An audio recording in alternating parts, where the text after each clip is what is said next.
ever seen the movie American Beauty, you probably remember the scene with the plastic bags swirling around in the wind in a pile of dried leaves.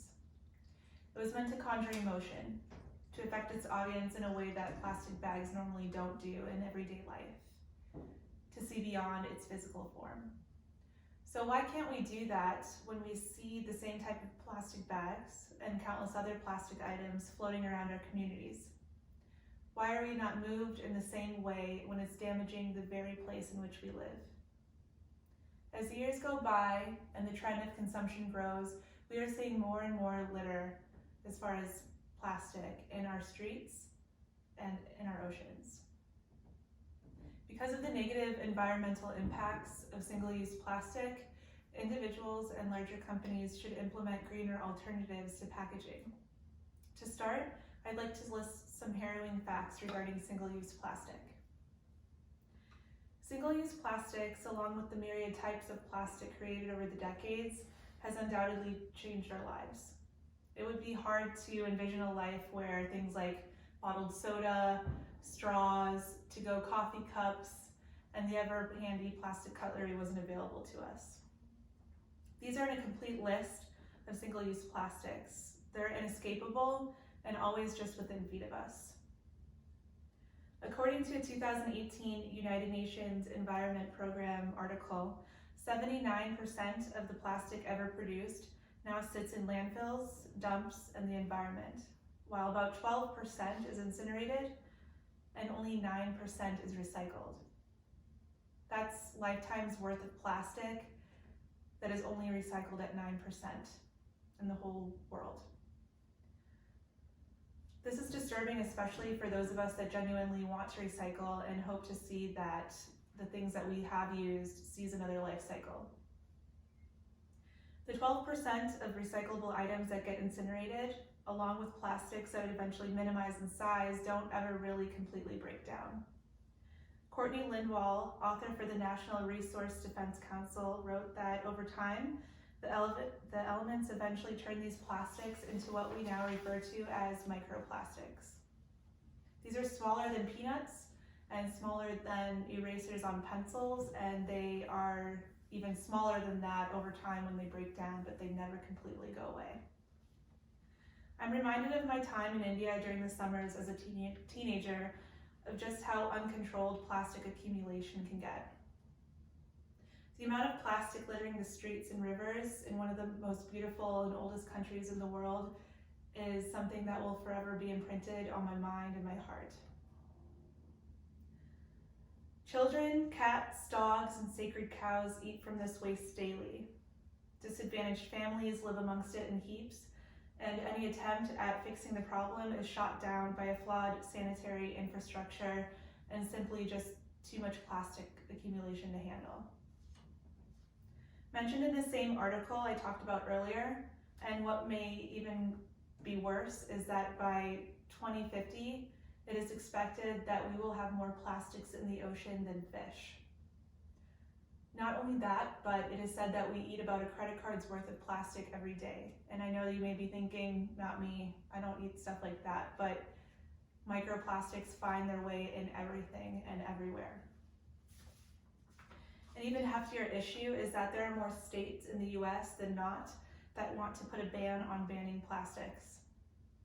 Author David Ayer, in a 2019 article for Earth Day Network, explains that 17 states are standing their ground with what are called preemptive laws on their right to continue using and selling plastics. Other states on a local level have bans and fees associated with purchasing plastics, like California with plastic bags. And he also states that not only do preemptive laws favor the larger plastic industry, but the lawmakers are using preemption to overturn elections, perpetuate racial and economic inequality, and silence local voices. So as you can see, plastics aren't just plastics. They reverberate conflict throughout everyone's lives. Now that I've listed a few of the facts regarding the destructiveness of single-use plastics, I'd like to touch on ways that we can implement realistic, greener alternatives to packaging on an individual level and on a larger level. Banning all single-use plastic seems impossible, and with the fact that they have complex chemical makeups, it will take centuries for most of what we've used just over the weeks to really disappear and break down. But knowing is half the battle. While it's important for large companies that brainstorm and manufacture new plastic products and innovative materials to steer away from plastic, I think at the individual level, we can generate change by altering where we spend our dollar. Canteens and thermoses. This isn't a new development. We see a lot of people doing this now, but it is a very simple way to just stop buying plastic and stop accumulating it and to save money. Local artisans. Earlier this year, I invested in a metal straw from a local pop-up shop called Market in the Alley. It's monthly and it's downtown. They not only house food vendors and artists, they do minimal businesses geared towards reuse and reduce mindset. So you can buy things like bamboo toothbrushes, reusable razors, you can buy detergent for there's Phillips stations for detergents and dish soap. And you can actually get reusable cutlery, which I've also found at CSN campuses in the cafeteria for just under $15. Wax food wraps. So these can replace plastic baggies and cling wrap. I know we love that so much. They can handle anything besides raw meats and liquids, and you can find these at Trader Joe's in various sizes for just under $20. Consider a lifetime commitment and lifestyle change. So things like farmers markets and grocery stores offer bagless options as far as grains, rices, coffee, and spices. You just bring your own container in and pay for it. And juicers.